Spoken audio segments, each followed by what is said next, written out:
A number of years ago, you wrote a song called Dear Mr. Jesus. It was about the issue of child abuse. And it was a very popular song. Can you tell me a little bit more about how that came about? Yeah, Dear Mr. Jesus was a complete surprise. I'd been working with a children's group out of Dallas, Fort Worth area, and had been producing their music because they needed music for a TV show they were doing for children. So the second album, we decided to do some songs that covered ways that children were hurt in life, whether it be one parent, whether it be rebellion, child abuse, different issues that came up in children's lives that made their lives tougher, and to show that there was an answer for that and ways to know the Lord and that type of thing, that there was an answer in life. And Dear Mr. Jesus came about as we talked about child abuse being one of the issues, and it was a tough song to write. They said, Richard, would you write a song about child abuse? And so I thought about it, and Dear Mr. Jesus came to mind. I was on a plane coming back from a video shoot many years ago, and I think this is the 80s.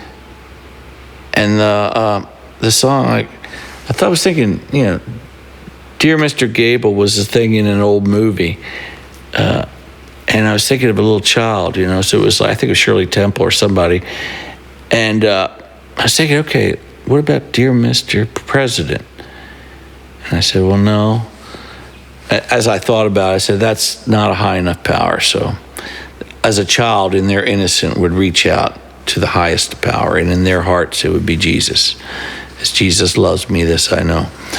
And so Dear Mr. Jesus became the title, and from there I just started writing the melody and putting it together, and we sent it out there, and it became a big smash hit. It was many years in the making. That hit didn't happen right away. In fact, when we sent that hit out first, it flopped, and everybody laughed at us and stuff like that. And threw all the 45s that we'd mailed out, they threw them in the trash can, all the radio stations. And 2 years later, all of a sudden, one DJ played it in one city because there was a child abuse case.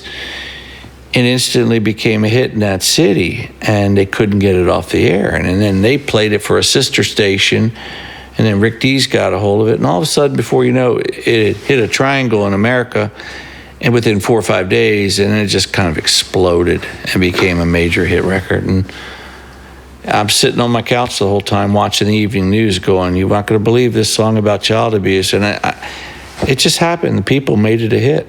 That's how that happened.